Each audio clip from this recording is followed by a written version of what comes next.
The Xylons of Xylo's prime were a people of immaculate logic. Their society was a well-oiled machine, every cog turning in perfect synchronicity, every decision weighed on the scales of pure, unadulterated reason.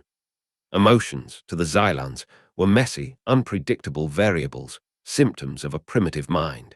Humanity, a relatively new species on the galactic stage, was rife with these variables. The Xylons, influential members of the Galactic Concord, had classified humans as Category 7. Emotionally volatile, technologically adolescent, potential for minor nuisance. In short, they saw humans as chaotic children, capable of tantrums but not of any truly significant, coordinated threat. Their art was confusing, their music jarring, their constant internal squabbles a testament to their lack of unified thought. Harmless, really. Just illogical. This precise, calculated view was held by every Xylon, from the highest echelon of the Concord Directorate to the most junior data scribe. It was a fact, logged and cross-referenced.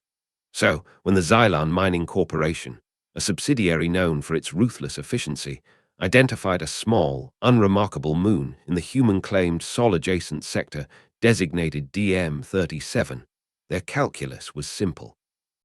DM-37, orbiting a barren planet, was rich in zilithium, a mineral vital for Xylon hyperdrives.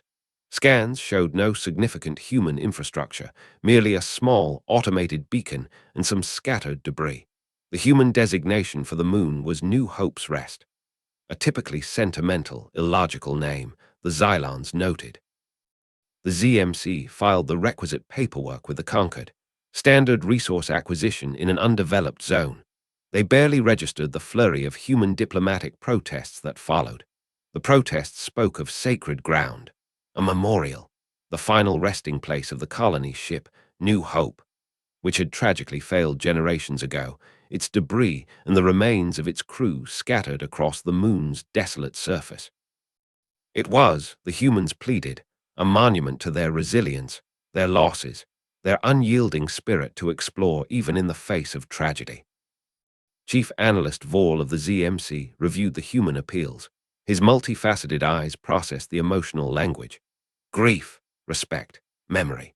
These were not quantifiable factors. The zilithium deposits, however, were. His report to the ZMC board was concise. Human emotional attachment to DM-37 is noted. However, this attachment does not impede resource extraction viability. Recommend proceeding as per optimized schedule.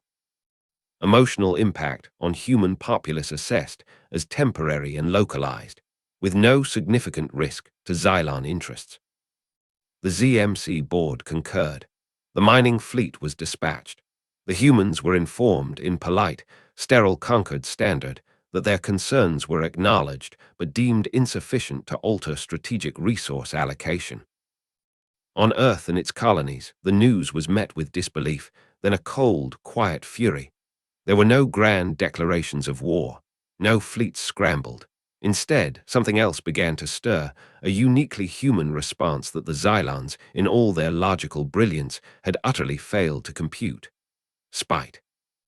A deep, collective, and chillingly creative desire to make the Xylons understand, not through bombs or lasers, but through a meticulously orchestrated campaign of pure, unadulterated annoyance, scaled to galactic proportions. It started as a whisper on their networks. They think our feelings are illogical. Let's show them illogical. The first inkling the Xylons had that something was amiss was when their normally flawless supply chains began to experience friction. Xylon cargo ships, masterpieces of automated efficiency, started encountering inexplicable delays. Human port authorities, citing obscure Concord bylaws dating back to the founding of the trade lanes, bylaws no one had invoked for centuries, began flagging Xylon shipments for additional administrative review. Each review process was perfectly legal, meticulously documented, and took weeks. Forms were filed in triplicate, requiring signatures from departments that had been defunct for decades, necessitating the formal, time-consuming process of Xylon officials having to petition for the re-establishment of said departments purely to sign off on the release of a container of, say, industrial lubricants. Then came the complaints, millions of them. Xylon consumer goods, renowned for their flawless functionality, were suddenly the subject of an avalanche of highly detailed, grammatically perfect complaints from human consumers. A Xylon-manufactured nutrient paste dispenser, model Z700, was reported for dispensing paste at a 0.001 degree angle inconsistent with the advertised ergonomic optimal flow. A Xylon atmospheric regulator was noted to produce a hum at a frequency that, while within conquered safety limits, was described as mildly dispiriting on alternate Tuesdays. Each complaint required a Xylon service agent to investigate, log, and respond, according to their own stringent customer service protocols. Productivity in Xylon customer care departments plummeted by 78%. The Xylon infosphere, usually a pristine environment of ordered data streams, became strange.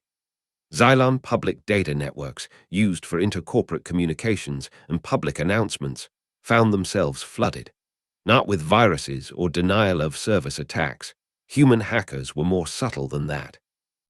Instead, Xylon data analysts, expecting quarterly reports, would open files to find thousands of images of Terran felines, often accompanied by poorly spelled, grammatically incorrect captions in human languages.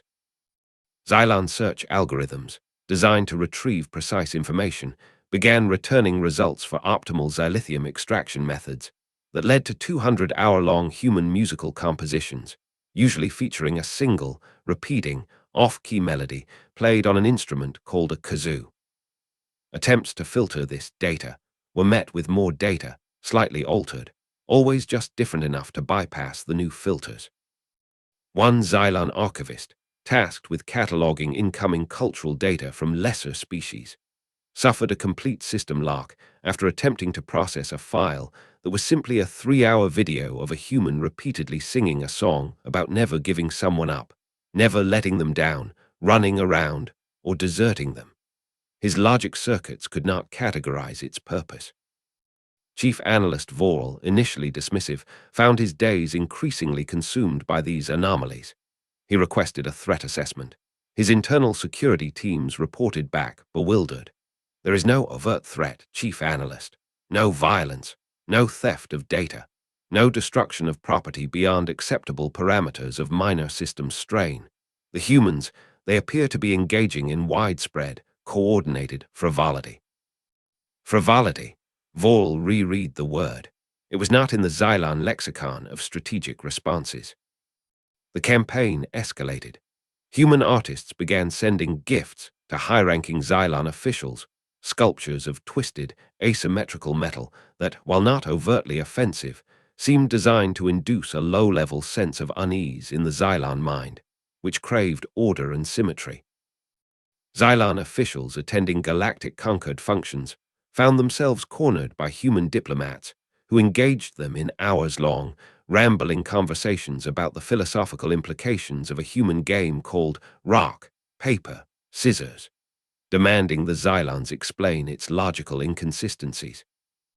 Human transport ships, when sharing space lanes with Xylon vessels, would transmit complex, multi-layered poetry about the color blue, demanding Xylon ships respond with their emotional interpretation of said poetry, or face formal complaints of interspecies cultural non-engagement. The Xylon Mining Corporation itself became a prime target. Every single one of their publicly listed communication channels was inundated. Their recruitment portals were flooded with applications from humans claiming expertise in interpretive dance-based mineral surveying and advanced tea ceremony for optimal ore processing. Their investor relations lines were tied up by humans asking deeply complex, nonsensical questions about the emotional state of the xylithium on DM-37 prior to extraction. On Xylos Prime, a creeping sense of bewilderment began to take hold. Xylons prided themselves on their ability to process any data to find the pattern, the logic. But this was different. There was a pattern, yes, a pattern of deliberate, malicious, and utterly pointless obstruction. But there was no discernible logic to the individual acts, only to their cumulative, debilitating effect. Schedules, meticulously planned to the microcycle, were in tatters. Efficiency, the bedrock of Xylon society, was crumbling under a mountain of cat pictures and kazoo concertos. Vorl sat in his sterile office, the glow of his data screens reflecting in his multifaceted eyes. He was reviewing the latest report on DM-37. The mining fleet was still in orbit, but operations had slowed to a crawl. Not because of human attack, but because their automated mining equipment kept receiving software updates from Earth-based auxiliary support teams that recalibrated the drills to carve intricate likenesses of human historical figures into the moon's surface instead of extracting ore. The updates were perfectly coded, uncorrupted, and technically classified as operational efficiency improvements by the human programmers who had somehow gained low-level access. Each time the Xylons reset the software, a new, equally ridiculous update would arrive moments later. His communications officer entered, its usually calm demeanor showing signs of Vorl hesitated to use the word stress. "Chief Analyst," the officer said, its voice modulator struggling to maintain its usual monotone. "We have received another communication. From the humans, it is addressed to the entire ZMC board." "Content?" Vorl asked, bracing himself. "It is a song, sir. A children's song, apparently, about a small arachnid attempting to ascend a water spout. It is on a loop, and it is surprisingly pervasive." Vorl felt a processing error cascade through his neural net. Arachnids, water spouts. This was their response to the systematic dismantling of their most cherished memorial, this inane, illogical, childish onslaught. Across the galaxy, other species in the Concord watched, first with amusement. The stuffy Xylons, getting their logical processors twisted by human antics.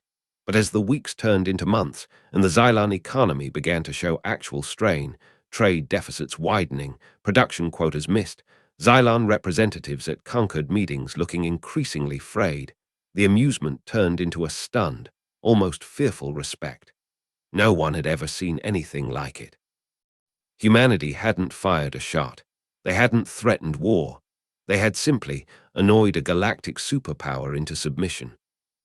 The breaking point for ZMC came when a consortium of human performance artists announced a galaxy-wide telethon.